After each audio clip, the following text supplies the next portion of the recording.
Welcome to the Colony Archive.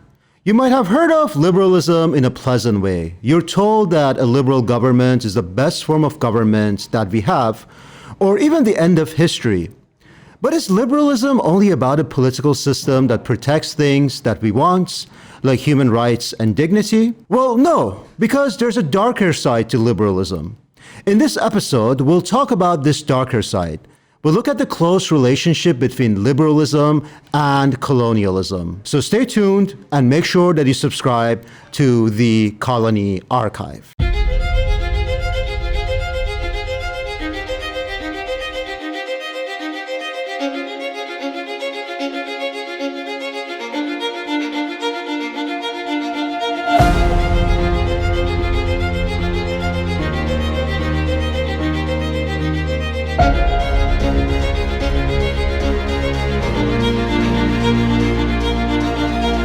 Before we look at the relationship between liberalism and colonialism, we have to understand what it means to be a liberal.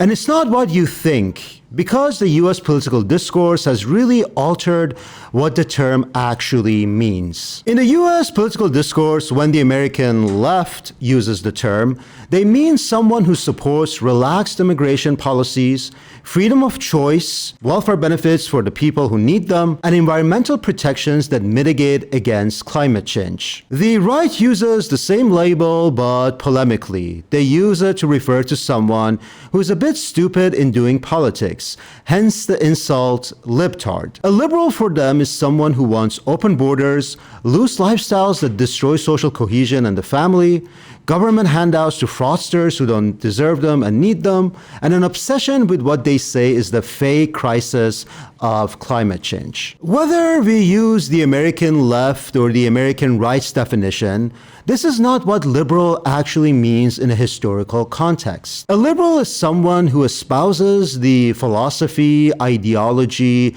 and the political system of liberalism. And liberalism is older than the United States of America. It dates all the way back to modern Europe and the early days of European settler colonialism. The philosophy of liberalism came out of world historical transformations, where the idea of an individual who has rights became possible. Three things are very important in liberalism. 1, private property, 2, individual rights, and 3, a government that creates the conditions for the protection of the first two features, namely private property and individual rights. This is why you often hear about negative freedoms as opposed to positive freedoms. Negative freedoms means you must be free from the bad things that the state or private individual might want to do to you, such as taking away your freedom to speak your mind or trespassing on your property. While positive freedoms mean the freedom to have something, such as the right to healthcare and shelter. Liberalism, depending on who you ask, doesn't necessarily oppose positive freedoms. But for most of its history, positive freedoms haven't been a big priority for liberalism. Liberals mostly want to have a government that protects individuals from the state taking away their private property or denying them the rights to speak, associate, or practice their religion. In fact, after the Second World War, a lot of liberals believed that Western governments had become too involved in governing, too active with implementing positive freedoms, giving people social safeties that they would have theoretically earned in better ways under the ideal conditions of capitalism. These liberals included the neoliberal European economists of the Mont Pelerin Society, founded in 1947, and then the American and British conservatives of the 1980s, such as Ronald Reagan and Margaret Thatcher. They have thought that governments had gotten too big, violating the ideal of a liberal state. They wanted to return to a smaller government. Now, when we define liberalism in this way, the belief in a government that creates the conditions for the enjoyment of individual rights, everyone, and I mean everyone, in mainstream US politics is a liberal. The so-called conservatives, from the more libertarian Thomas Massie to the more neoconservative Ted Cruz, are all liberals. And the liberals, from Nancy Pelosi to the so-called democratic socialist Alexandria Ocasio-Cortez and now Zohran Mamdani, are also liberals. Sure, they all have different interpretations of the extent to which the government must get involved in the everyday life and welfare of its citizens.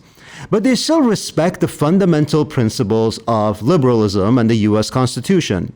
Even if they want to tax the rich, they still respect private property and oppose collective ownership over the means of production and wealth. So no one in US politics is a leftist, a Marxist, a communist, or even a socialist. You know, Fox News and the right wing will have you believe that these American values are something out of the Communist Manifesto. That we believe these things because we went to college and read them in a book somewhere. But let me tell you, Fox News, I don't believe these things. I don't believe in healthcare, labor, and human dignity because I'm a Marxist. I believe it because I was a waitress. Because I scrubbed toilets with my mom to go to school. Because I've worked double shifts to keep the lights on. And because on my worst day, I know what it feels like to feel left behind.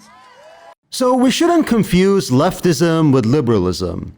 We should also not confuse democracy with liberalism, simply because the two have ostensibly existed as a single unit in recent memory, hence our beloved concept of liberal democracy. But a liberal government doesn't have to be democratic. In Thomas Hobbes' 17th century version of liberalism, an absolute leader is actually better positioned to protect the rights of subjects against those who want to take them away from them. Much more better position for Hobbes than a democratic government. So liberalism isn't socialism, and it's also not necessarily democratic, and it's also not necessarily inclusive of everyone.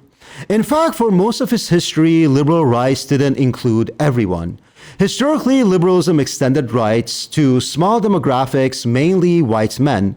Over time, more groups were included. So the 14th Amendment to the US Constitution, ratified in 1868, extended the equal protection of the laws to African Americans. This presumably meant that their rights would be protected. In practice, anti-black racism made it much more difficult for African Americans to enjoy the equal protection of the laws and exercise their individual rights to which they were constitutionally entitled. In other words, African Americans lived under a liberal political system, but without benefiting from liberalism. Other groups were excluded too for other reasons. The working poor, for example, did not have any property to enjoy. So the right to enjoy property didn't really apply to them, and it still doesn't to this day. Now, the unequal nature of liberalism is a pretty well-known story. But what is less known is the connection between liberalism and settler colonialism. Liberal philosophers believed, rather paradoxically, that white settlers had a right to private property in a land they had just encountered, while natives who had lived on their land for centuries did not have any right to their land. In his 1690 work, called the Second Treatise of Government, John Locke argued that private property rights of the white settlers negates the same right to indigenous people of the Americas. His argument went something like this. In the hypothetical state of nature, before cities, industries, and civilization emerged, land was common between everyone. But then humans applied their labor, made the land productive and comfortable, thus possessing a property right in the land that they had made productive. The government then created laws to protect one's property against the claims of others. From Locke's perspective, the indigenous people of America did not apply their labor to the land. The land in which natives lived was unproductive and wasteful. This meant that the natives did not have a right to the land, and the white settlers were justified in taking the land away from them.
Of course, the natives made the land they lived on productive for their own purposes. Sure, they did not practice agricultural methods like those in Eurasia, and they didn't have industries that resembled those in England.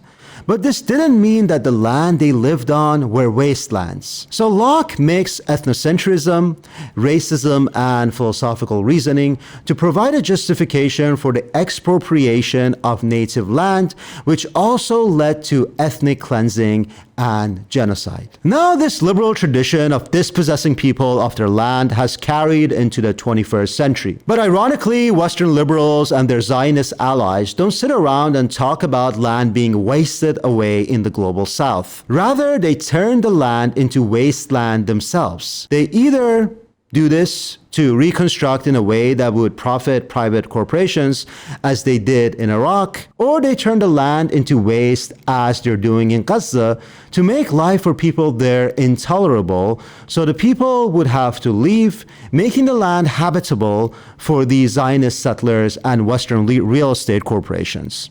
So all the liberal talk in the United States around the sanctity of private property, where the government cannot encroach, doesn't necessarily apply to people in the global south. So yes, we hear all these nice things about liberalism, how it protects people against the abuses of a bad government. But there's also a darker side to liberalism. It has a pretty close relationship to colonialism, settler colonialism specifically. Liberalism has had a pretty long history of a major double standard, all the way from the late 17th century when Locke wrote about property to 2025 with the US and Israel trying to dispossess Palestinians of the land they have lived on for centuries. This dark liberal prescription is rather simple. Dispossession for thee, private property for me.